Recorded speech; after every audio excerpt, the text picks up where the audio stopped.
Graças a Deus, a paz do Senhor para todos, irmãos, amém?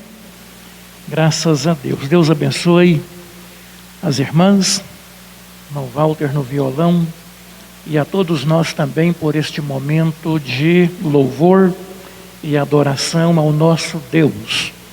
É sempre um privilégio estarmos juntos como a família da fé, a Igreja de Jesus, uma parte dela reunida aqui agora, na casa de oração, onde temos esta oportunidade maravilhosa para cultuarmos o nosso Deus.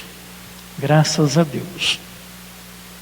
Vamos lembrar que nós teremos a nossa escola bíblica dominical domingo que vem, no horário normal, das 9 da manhã às 10h30, e nós teremos uma classe única dos adultos, domingo que vem aqui na escola dominical, tá bem?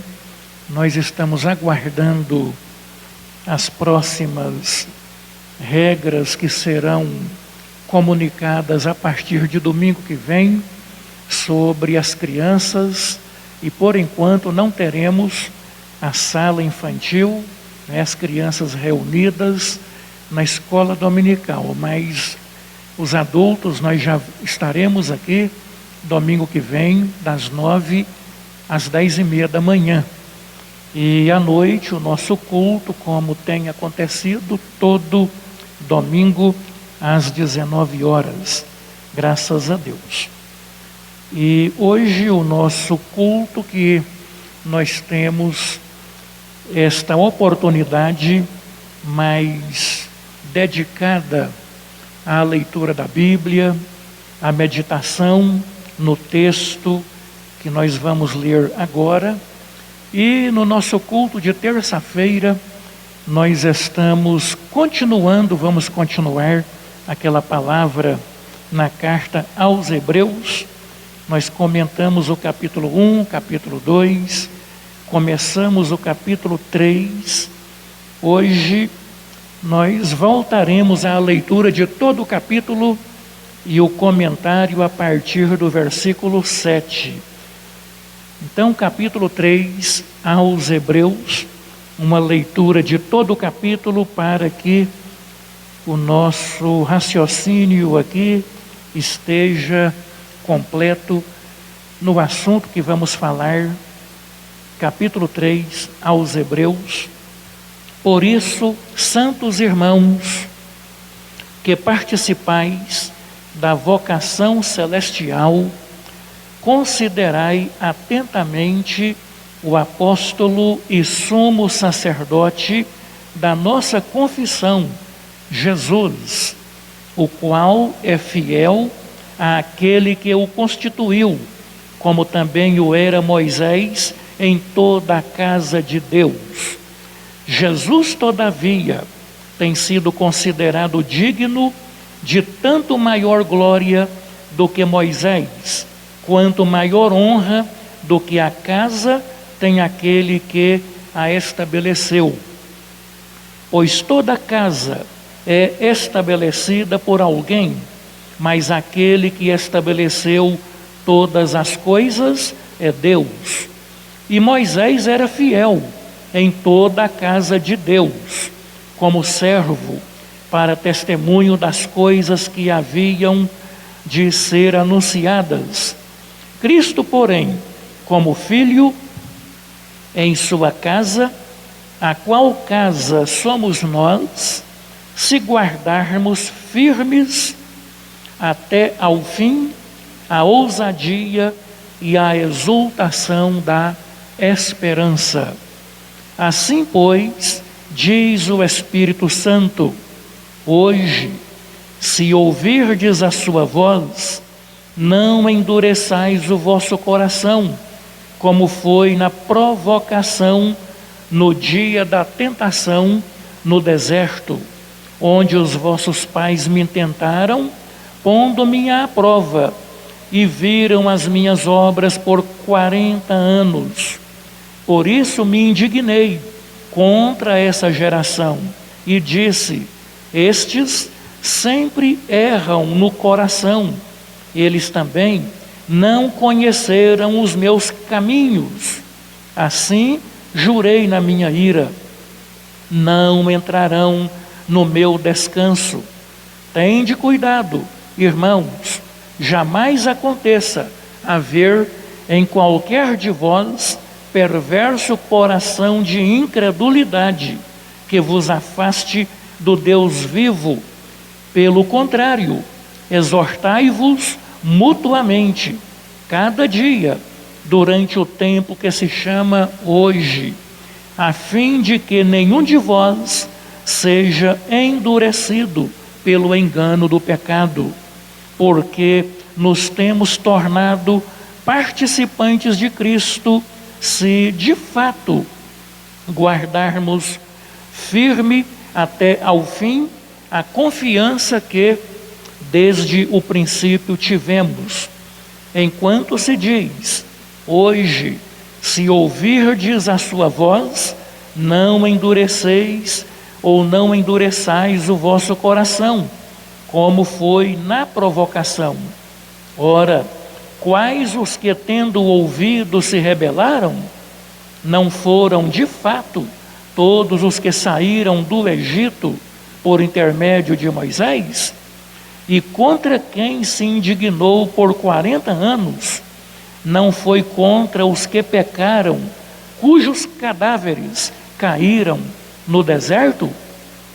E contra quem jurou que não entrariam no seu descanso, senão contra os que foram desobedientes? Vemos, pois, que não puderam entrar por causa da incredulidade. Amém, graças a Deus. Deus abençoe a leitura desta gloriosa palavra para o nosso ensino. Na semana passada fizemos a leitura deste capítulo 3 aos Hebreus e comentamos do versículo 1 até o versículo 6. Agora nós vamos continuar com o versículo 7 para completarmos então a nossa meditação. Esse texto, a partir do versículo 7, é aquela parte em que o autor da carta aos Hebreus faz o apelo e apresenta aquela advertência para que quem ouviu a mensagem não seja negligente, não seja relapso no entendimento e venha receber com alegria, com o coração aberto, o que foi ensinado, a doutrina que foi proposta por Deus, e então venha a ser edificado e abençoado por Deus. O versículo 7, portanto, ele continua dizendo: assim, pois, como diz o Espírito Santo. O autor aos Hebreus está fazendo aqui uma citação do Salmo 95. O Salmo 95 foi escrito por Davi e é um salmo que nos convida a louvar a Deus com um cântico novo. Ora, quem louva a Deus e canta com alegria um cântico novo é quem acabou de passar por uma experiência gloriosa de libertação. Libertação da escravidão, libertação do jugo, libertação que no Novo Testamento vai significar exatamente para nós, Deus abençoe, a conversão, a mudança de vida que o Evangelho, o Senhor Jesus Cristo, propõe para nós e realiza na nossa vida quando cremos na pregação do Evangelho. Então essa mudança gloriosa de sair de um estado de morte, não apenas de escravidão, mas um estado de morte, usando o termo que Paulo usa no Novo Testamento para quem está afastado e separado de Cristo. Então, quando alguém vem a Cristo do estado de morte, passa então por uma experiência de ressurreição espiritual, porque a alma, o espírito, volta ao privilégio que é a comunhão gloriosa com Deus. E exatamente esse texto então vai dizendo todas essas verdades para nós. E o que Deus está propondo nesta carta aos Hebreus, como também em todo o ensino do Novo Testamento, a proposta de Deus é de uma vida plena, uma vida liberta, uma vida salva, uma vida abençoada, não apenas nesta vida agora, nesta terra, mas principalmente na vida do porvir, logo após a glorificação do nosso corpo, para entrarmos numa dimensão eterna de vida eterna com Deus. E essa proposta que Deus faz no Evangelho para todo aquele que crê, é uma proposta que não tem como comparar com qualquer coisa que conhecemos nessa vida. A proposta que Deus apresenta para nós é de uma vida abençoada e superior, que vai além e muito além do que tudo aquilo que nós conhecemos ou viermos a conhecer aqui nesta terra debaixo do sol. A proposta de Deus é gloriosa. A proposta do Evangelho é uma proposta para passarmos a vivermos uma vida que a promessa de Deus é de uma vida superior a tudo aquilo que nós conhecemos. E é exatamente o que o autor aos Hebreus está ensinando para os convertidos, principalmente os judeus, quando receberam esta escritura, carta aos Hebreus. Os hebreus são os israelitas, os judeus, que agora convertidos a Cristo, corriam e estavam correndo o perigo de voltar atrás, renunciar ao Evangelho, ou não valorizar o Evangelho como o Evangelho, a vida nova em Cristo, deve ser valorizada, e aqueles convertidos do judaísmo estavam correndo o risco de voltar para a prática religiosa que haviam deixado.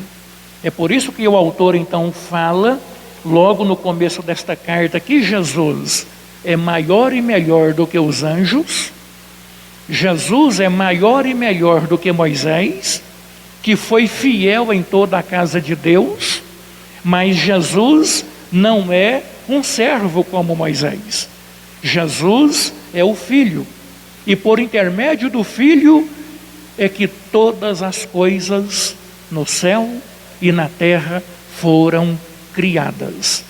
E a proposta de Deus, portanto, através de Jesus no Evangelho, é de conceder a todo aquele que crê e passa por esta mudança de vida, saindo das trevas, saindo da confusão, saindo do pecado, saindo de uma vida de morte e então experimentando uma vida de fato como Deus tem para dar. Então é uma vida num sentido superior a tudo aquilo que nós podemos conhecer nesta vida, muito além daquilo que qualquer um de nós conhecemos e viremos ainda a conhecer. Então a proposta aqui é de uma vida realmente superior, E o autor então vai dizendo, né, os anjos, Moisés, a casa somos nós. E o autor vai nos introduzindo na doutrina de Deus, através do Evangelho, no sentido de uma vida como proposta de Deus para nós. E então chega no versículo de número 7, o autor fala para nós como que ele via as Escrituras Sagradas. E isso é um ensino para nós. Da mesma maneira, nós devemos de ver as Escrituras Sagradas, a Bíblia Sagrada, aquilo que Deus mandou que homens escrevessem e colocassem num livro como revelação de Deus para nós. Então aqui no versículo 7 do capítulo 3, o autor está citando o Salmo 95. E quando ele cita o Salmo 95, que foi escrito por Davi, ele não cita dizendo assim, olha, lembrem que Davi disse isso e mais isso. Não, ele não fala que Davi foi quem disse ou quem escreveu. O autor fala que foi o Espírito Santo. É uma prática repetida que o autor usa, é um estilo que o autor tem na carta aos Hebreus, de fazer uma referência à Bíblia, à Escritura, como sendo realmente o Espírito Santo quem inspirou e quem falou. Então o autor poderia ter dito aqui, assim falou Davi. O autor não diz assim, o autor diz, assim, pois, diz o Espírito Santo. Então, se Davi foi o homem usado por Deus para escrever o Salmo 95, na verdade, quem inspirou e quem deu aquela mensagem, aquela palavra foi o próprio Deus pelo Espírito Santo. E desta forma, todos os demais textos da Bíblia Sagrada. Deus é o autor primário da Bíblia. Deus é o autor primeiro. E o homem é o autor secundário. É o autor em segundo plano. Primeiro é Deus. Deus é quem está falando. Deus é quem fala nas Escrituras. E Deus usou homens no Antigo e no Novo Testamento para escrever o que Deus revelou e falou. Então é por isso que o autor está aqui citando o Salmo 95. E é uma advertência. Porque o Salmo 95 é um convite ao louvor e à adoração. E quem vai experienciar, quem passar por essa experiência de louvor e de adoração a Deus, é quem passou pelo novo nascimento. E aí o autor passa a relatar fatos da vida do povo israelita na peregrinação no deserto por ocasião do êxodo, da saída do Egito até a entrada da terra prometida. Então o autor diz assim, assim diz o Espírito Santo, hoje, se ouvirdes a sua voz, não endureçais o vosso coração, como foi na provocação no dia da tentação no deserto. Essa palavra hoje, como nós lemos agora há pouco, o capítulo 3 todo, essa palavra hoje, ela será repetida nesse capítulo mais 2 vezes. Então nós temos aqui, hoje, no versículo 7, nós temos a repetição desta palavra hoje no versículo 13, e a palavra hoje voltará no versículo de número novamente 15, no número 15 de novo, 3 vezes hoje no capítulo de número 3. Esse hoje aqui, ele claramente vem mostrar para nós nesse texto que significa a nossa vida toda durante a vida aqui na terra, a vida que vivemos agora. Esse hoje é o tempo todo da nossa existência aqui na terra.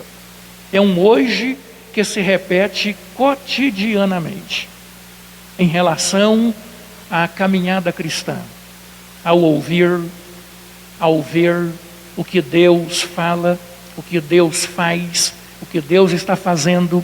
Então Deus é quem fala nas Escrituras, e por isso o que está sendo falado deve ser levado muito a sério.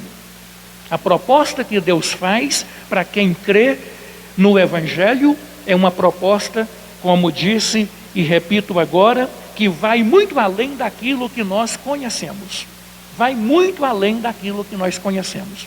Você pode imaginar uma vida que você gostaria de ter, quem sabe, no nível de prosperidade maior, no nível de uma vida financeira melhor, uma vida que você tem como sonho de ter isso, aquilo e mais aquilo outro, e participar disso, daquilo e mais alguma coisa, enfim, tudo aquilo que os seus olhos desejam, o seu coração deseja, porque isso já aconteceu com alguém.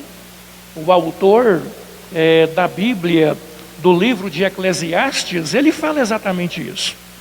O autor de Eclesiastes, ele fala: olha, tudo aquilo que os meus olhos desejaram, tudo aquilo que o meu coração quis, tudo aquilo que eu desejei, eu tive, eu realizei, eu pude colocar as mãos, eu pude ter, tudo aquilo que eu desejei, eu cheguei a ter e experimentar.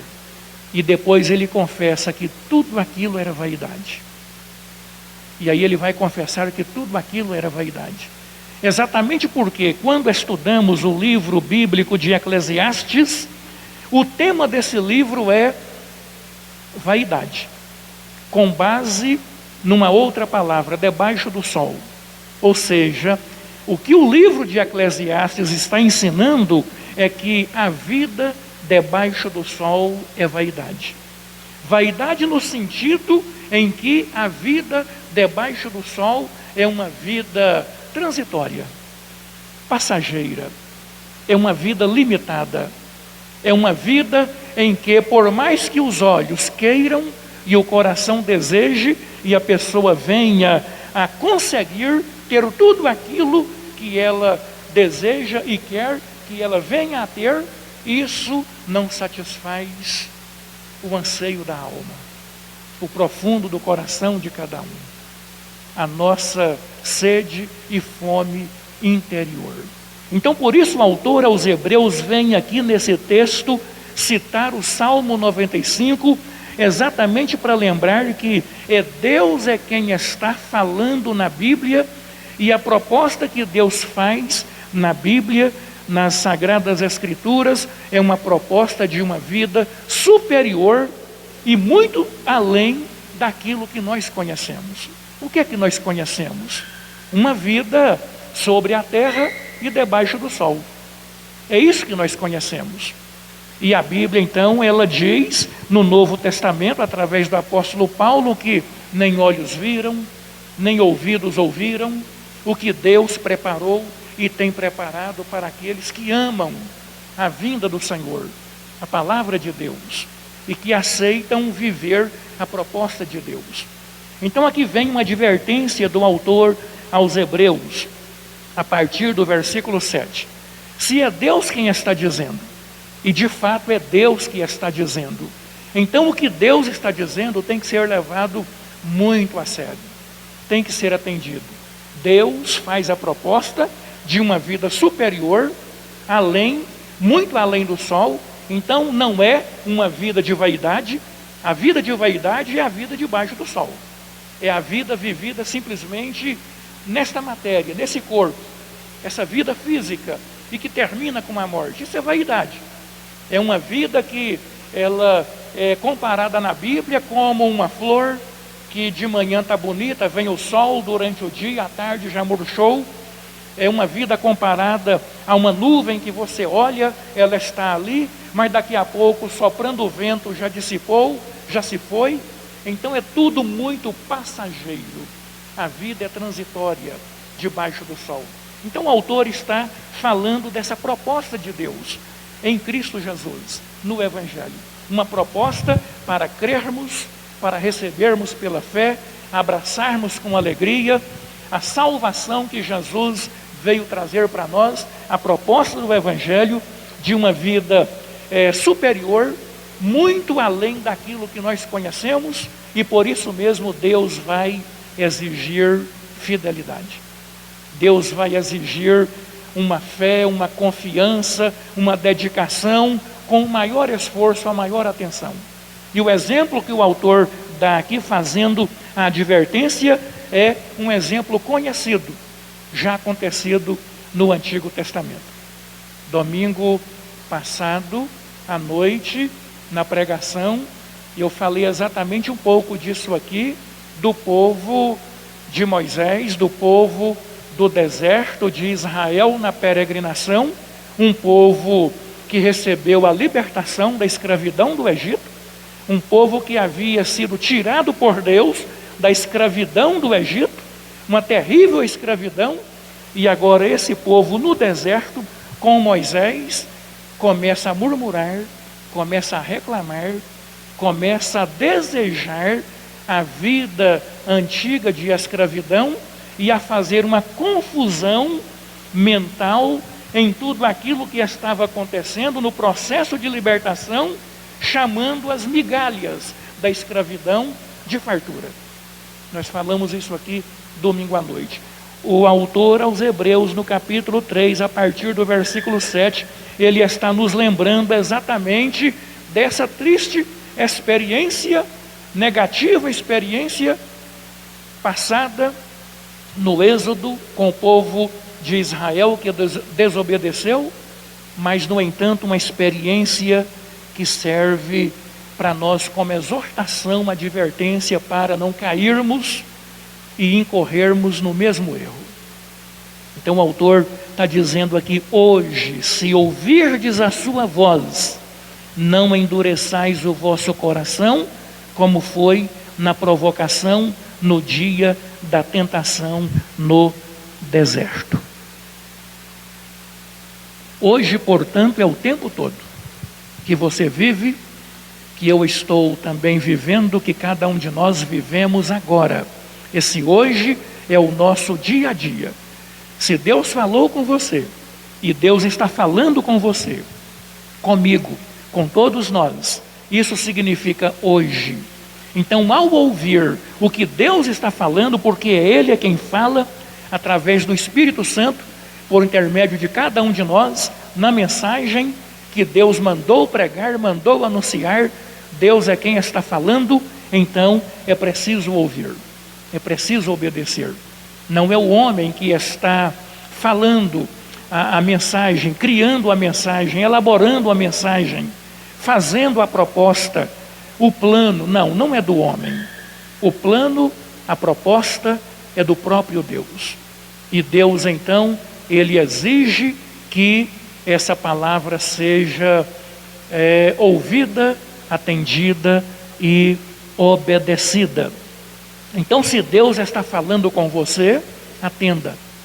Não desobedeça. Hoje, se ouvirdes a sua voz, a voz do Espírito Santo de Deus, não endureçais o vosso coração.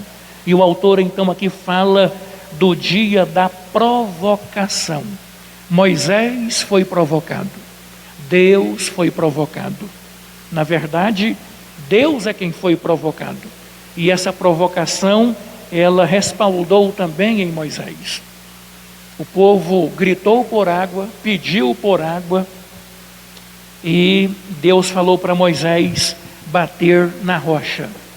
E Moisés, aliás, não era bater na rocha, era para falar para a rocha. Era para Moisés falar para a rocha: rocha, dê água para o povo. E Moisés estava tão provocado pelo povo, de tanta murmuração, de tanta reclamação, e aquele povo que viu tanto a operação de Deus, o milagre de Deus, e um povo de uma resposta, de um coração duro, de uma resposta de incredulidade, Moisés ficou irritado com a situação toda e ele acabou batendo na rocha. E então a ira de Deus se acendeu contra aquele povo, inclusive com Moisés. O texto lá de Êxodo, Números, Deuteronômio, que relata estes acontecimentos, vai mostrar que Números 12, está lá escrito, tudo isso que estamos falando, Moisés não entrou na terra prometida por conta desta batida na pedra. E o Novo Testamento, através do apóstolo Paulo, vai interpretar que aquela rocha, aquela pedra era Jesus Cristo. Jesus é a rocha. Jesus é a pedra, pedra angular de esquina. Pedra que sustenta o alicerce. O próprio alicerce que segura e sustenta a construção do povo de Deus, que é a igreja. Jesus estava lá. Jesus é a água da vida, o pão da vida. E quem fala nas Escrituras é Deus. E Deus não admite ser desobedecido. A desobediência vai trazer consequências. Então, por isso o autor continua no versículo 8. Não endureçais o vosso coração, como foi na provocação, no dia da tentação no deserto. No Antigo Testamento, lá em Êxodo Números capítulo 12, e outros textos onde relata este triste acontecimento em que o povo murmura e Moisés, ao invés de pedir a pedra para dar água, Moisés bate na pedra, e então todo aquele acontecimento que é relatado nas Escrituras, a Bíblia fala duas palavras, e esse texto aqui lembra essas duas palavras, Massá e Meribá. Massá, provocação, Meribá, tentação. Então hoje, se você ouvir a voz de Deus, não faça como o povo de Israel fez no dia de Massá e no dia de Meribá, no dia da provocação e no dia da tentação. O povo foi tentado e provocou. É um perigo, diante do que Deus fala, ceder à tentação de fechar os ouvidos e provocar Deus. E Deus então jurou, na ira dele, o texto então vai dizer no versículo 11, eu vou ler o versículo 9, onde os vossos pais me tentaram, Deus está aí dizendo no Salmo 95, pela boca de Davi, onde os vossos pais me tentaram, pondo-me à prova, e viram as minhas obras por 40 anos. Quem prova é Deus. Agora aqui, aconteceu o contrário, o povo estava provando Deus. O Salmo 34 fala assim, provai e vede que o Senhor é bom. Quando o Salmo 34 fala para provarmos e vermos que Deus é bom, o Salmo 34, Davi no Salmo 34, não está nos sugerindo que provoquemos a Deus, não, de maneira nenhuma. Provar a Deus ali no Salmo 34 é provar no sentido de sentir o gosto, a beleza de Deus, a graça de Deus, a bondade de Deus. Olha, hoje, se você ouvir a voz de Deus, aproveite e prove o quanto Deus é bom, o quanto Deus é abençoador, o quanto Deus é maravilhoso. Então hoje, se você ouvir a voz de Deus, não endureça o seu coração. Pelo contrário, prove e veja o quanto Deus é bom. Agora, aqui, nesse acontecimento lá do Antigo Testamento, o povo estava provando Deus no sentido da incredulidade, com o coração duro, provocando Deus. E então vem toda uma situação que muda tudo aquilo que Deus havia prometido para eles. Deus promete e é fiel, mas Deus exige uma resposta do homem, uma resposta de obediência, uma resposta de atenção, uma resposta de fidelidade, uma resposta de responsabilidade. Deus é maravilhoso, mas Ele conta com a nossa resposta de obediência e responsabilidade. Versículo 10. Por isso, então aí Deus dá a resposta. Deus justifica e dá a resposta. Por isso me indignei contra essa geração e disse: estes sempre erram no coração, eles também não conheceram os meus caminhos.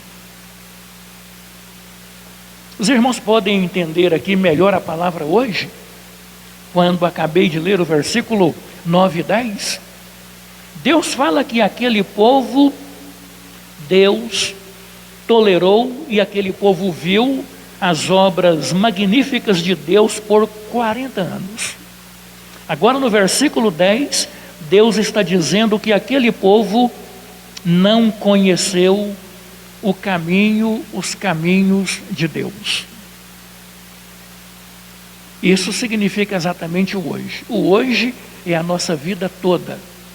Então aquele povo foi liberto da escravidão do Egito, colocado no deserto para conhecer o propósito de Deus, a vontade de Deus, os caminhos de Deus. E aquele povo que foi libertado, agora com um coração duro, não quis aprender o que Deus estava ensinando. Irmãos, infelizmente, na igreja, na cristandade, na caminhada da fé, isso se repete, isso acontece, e por isso mesmo a razão desta carta aos Hebreus e deste capítulo 3, onde o autor está fazendo a advertência. Pessoas que aparentemente chamadas, aparentemente libertadas, aparentemente fora do Egito, da escravidão, mas no entanto, andando com o povo de Deus, no meio do povo de Deus, tendo tempo para isso. Alguns ficaram durante 40 anos naquela peregrinação e não aprendeu, não obedeceu, não atendeu, estava ali naquele meio todo abençoado em que muitos estavam recebendo a proposta de vida superior que Deus deu, e algumas pessoas não, a maioria delas. É aqui que nós lembramos do que o Antigo Testamento registra, que daquela multidão toda que saiu do Egito para a terra de Canaã, o número registrado lá só de homens de guerra, 600 mil. Os melhores cálculos envolvendo todas as pessoas, mulheres, crianças e todas as pessoas, chega a um número até de 3 milhões de pessoas. Então, milhões de pessoas saíram do Egito e somente entrou na terra proposta por Deus e recebeu a bênção da proposta de Deus de uma vida na terra prometida apenas aquelas pessoas que tinham, quando saíram do Egito, menos de 20 anos. Todos os de 20 anos para cima, de toda aquela multidão que saiu do Egito, só entrou na terra de Canaã 2 pessoas, Josué e Caleb. Só 2 dos que tinham de 20 anos para cima. Então quem entrou na terra de Canaã foi a geração mais jovem, a geração nova, de 20 anos para baixo, saída do Egito, e os demais que nasceram nesses 40 anos de peregrinação. Então as pessoas que entraram na terra prometida foi uma geração nova. 40 anos de peregrinação, mais 20 anos, quem tinha 20 anos no máximo, então alguns lá, uma quantidade considerável de 60 anos. A maioria, pessoas de 40 anos para baixo, que nasceram no deserto. Os demais morreram todos no deserto. Não de fome, não de sede, não por falta de alguma coisa que Deus deixou de dar para aquele povo, não. A razão foi a desobediência, a murmuração, a dureza de coração, a incredulidade de não levar a sério aquilo que Deus disse. Então esse texto é muito rico em nos doutrinar e em nos advertir, porque primeiro a doutrina, primeiro a mensagem, primeiro o ensinamento e a seguir a advertência. Cuidado, atenção. E o autor está aqui fazendo então o relato da lembrança da situação daquele povo, exatamente para servir de exemplo para nós. Então aquilo que foi escrito é história, foi escrito apenas para ficar como relato do que aconteceu, para o nosso conhecimento que um dia no passado tudo aquilo aconteceu. Não, não é apenas isso. Romanos 15:4 fala que tudo o que antigamente foi escrito para o nosso ensino foi escrito, porque esta é a consolação das Escrituras. Então aqui o autor está nos advertindo, porque o que aconteceu lá pode acontecer de novo. Uma multidão que anima a começar a caminhada rumo à proposta que Deus faz de uma vida transcendente, de uma vida superior a tudo aquilo que é conhecido aqui, mas durante a caminhada essa pessoa vai mudando de ideia, vai mudando de atitude, vai ficando apostatada. Aí é que vem a palavra bíblica apostasia, apostasia que é esfriamento, afastamento, vai afastando, descrençando, vai então esmorecendo e vai desobedecendo, esfriando, vai ficando pelo meio do caminho e não vai fazer parte da geração que vai chegar. Então o autor está lembrando para nós tudo isso que é importante durante a nossa caminhada. Versículo 12, olha aqui, versículo 12: tende cuidado, irmãos. Então até agora o autor está falando sobre aqueles incrédulos lá do Antigo Testamento, durante o Êxodo, que desobedeceram a Deus por incredulidade. Agora o autor volta de novo a atenção e como o autor interpreta o Antigo Testamento, a mesma coisa nós devemos de interpretar hoje em relação ao autor. Quem estava dizendo no Antigo Testamento, como o autor relata aqui, não era Davi, mas era Deus.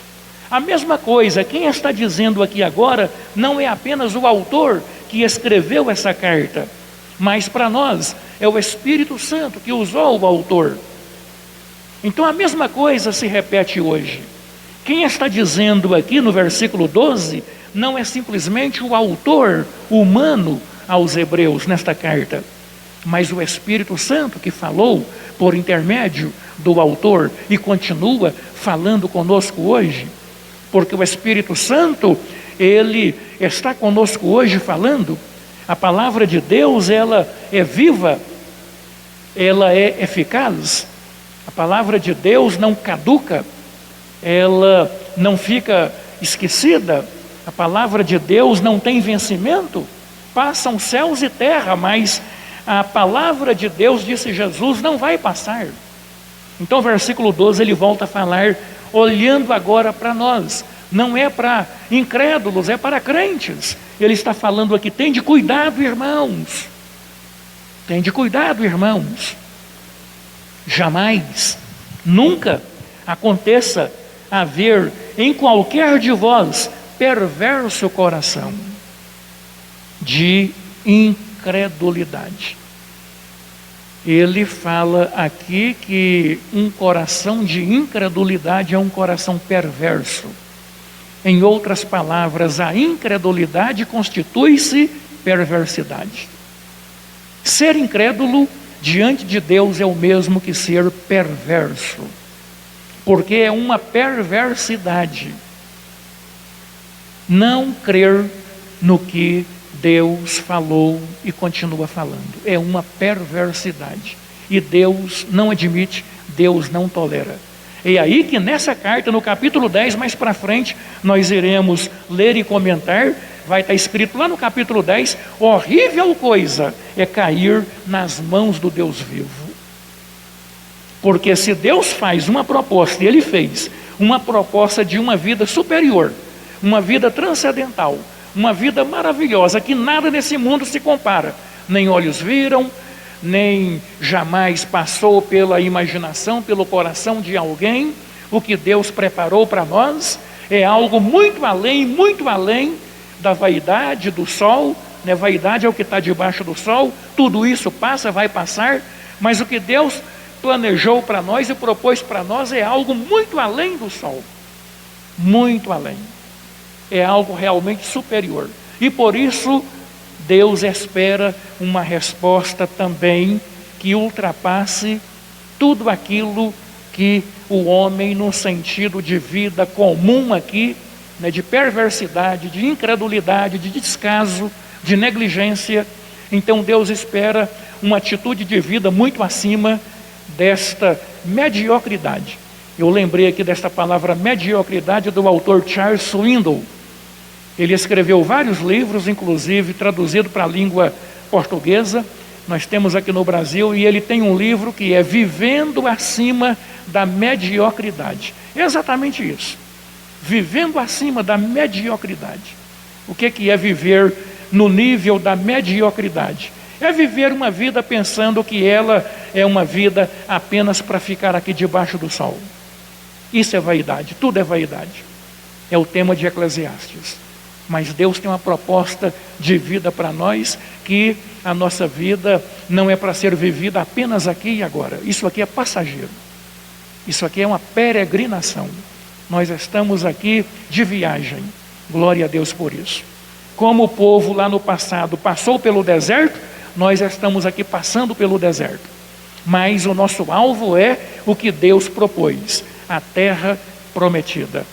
Uma terra prometida que não é nesse mundo. É uma terra realmente que ultrapassa muito aquilo que qualquer imaginação possa conceber sobre esse mundo. E então, para finalizar a nossa palavra e o nosso texto de hoje, continuando aqui, versículo 13, pelo contrário, irmãos, exortai-vos mutuamente cada dia, é o que nós estamos fazendo aqui nessa palavra, durante o tempo que se chama hoje. Então hoje é todo aquele momento vivido por nós aqui todos os dias enquanto nesta vida. Esse é o hoje nosso, durante a nossa vida aqui, o tempo todo, a fim de que nenhum de vós seja endurecido pelo engano do pecado. O pecado engana, o pecado ele solapa, ele sabota, o pecado vai corroendo, né, para a destruição. Versículo 14, porque nos temos tornado participantes de Cristo, se de fato, olha a advertência, guardarmos firme até o fim a confiança que desde o princípio tivemos. Nós já falamos muito, devemos continuar falando esta verdade bíblica, que a vitória, ela não é prometida para a pessoa que apenas começa a caminhada. A vitória está prometida para quem começa e termina a caminhada. Não é apenas para quem começou. Nós estamos vendo o exemplo aqui do autor sagrado. Milhares, milhões de pessoas saíram do Egito. Elas iniciaram a caminhada, mas não conheceram os caminhos de Deus. Não atenderam o que Deus estava dizendo e pereceram durante a caminhada. Então, o interessante não é apenas começar. Começar, muita gente começou, caminhar, muita gente está caminhando, e é um êxodo, é uma caminhada desta vida para a vida eterna, e durante o processo, muita coisa acontece e muitos vão ficando pelo caminho. E a exortação aqui é exatamente isso. Tenhamos firme a nossa confissão, a nossa confiança que tivemos lá no princípio. A mesma confiança, jamais esmorecendo, até o final. Então a vitória, é para quem chega no final. Por isso o apóstolo Paulo, em 2 Timóteo 4, ele fala, e a gente deve lembrar sempre: combati o bom combate, eu terminei a carreira, guardei a fé. Paulo fala, combati o bom combate, terminei a carreira, foi até o fim e guardou a fé. A confissão, o mesmo sentimento que ele teve lá do princípio, a mesma confiança. Versículo 15, enquanto se diz hoje, novamente a referência a hoje, se ouvirdes a sua voz, a voz de Deus é lá no Salmo 95, o vosso coração, como foi no dia da provocação. De novo lembrando aqui aquele acontecido. Ora, quais os que, tendo ouvido, se rebelaram? Quem que rebelou? Quem ouviu. Então muita gente que ouviu, que caminhou, que experimentou uma parte da jornada, ele está perguntando aqui, ora, quais os que, tendo ouvido, se rebelaram? Não foram de fato todos os que saíram do Egito por intermédio de Moisés? Sim, saíram do Egito, saíram da escravidão, mas é como se diz, a escravidão continuou dentro deles. É uma frase conhecida de muitos, né? Bem repetida. É fácil tirar do Egito, o difícil é tirar o Egito de dentro, né? Tirou do Egito, agora o Egito continuou dentro daquelas pessoas. E contra quem se indignou por 40 anos?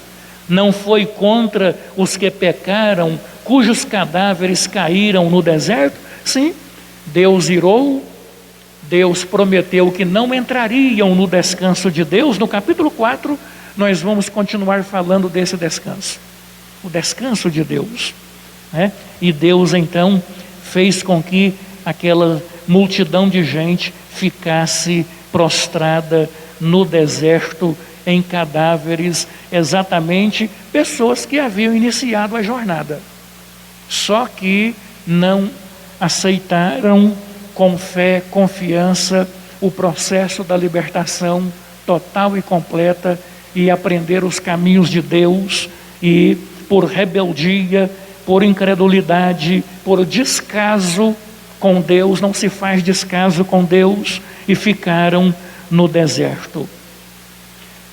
E contra quem jurou Deus que não entrariam no seu descanso, senão contra os que foram desobedientes? Vemos, pois, que não puderam entrar por causa da incredulidade.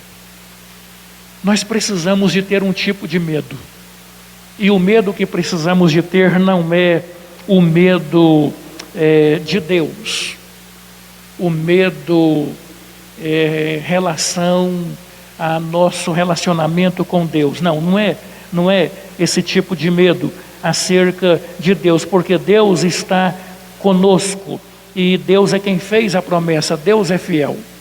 O medo que precisamos de ter é o medo de não atendermos com fidelidade, com atenção, com obediência a proposta de Deus, o que Deus quer na nossa caminhada. A gente tem que ter esse medo. Isso aqui é temor de Deus, respeitar o que Deus diz, né? A gente tem que ter esse tipo de medo. Não é medo de Deus, é um medo de nós mesmos. É um medo no sentido de não atendermos com fidelidade a proposta que Deus tem para nós. Então a gente tem que ter atenção, tem que vigiar. É isso que significa vigiar, vigilância, vigiar. Que Deus nos abençoe, que Deus nos fortaleça e nos dê sempre a presença indispensável dEle para chegarmos até o fim, e chegaremos em nome de Jesus. E depois nós continuaremos então esta leitura e este comentário tão maravilhoso para nossa edificação aqui a partir da próxima palavra no capítulo de número 4. Que Deus nos abençoe em nome de Jesus. Vamos orar, vamos agradecer a Deus. Amém? Senhor, nosso Deus e nosso Pai, nós te louvamos e te agradecemos pela tua palavra.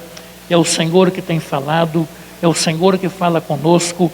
o Senhor nos adverte com amor, porque o Pai ama o Filho e por isso o pai e a mãe corrige, disciplina, porque é por amor, para colocar realmente no caminho, meu Deus, na proposta que é a proposta de vida. E a proposta de vida do Senhor para nós, como temos visto na palavra, é uma proposta de uma vida muito além daquilo e de tudo aquilo que conhecemos. Senhor, fortaleça o irmão, a irmã, o teu filho, a tua filha, a todos nós, nos dê vitória, em nome de Jesus, amém e amém. Graças a Deus.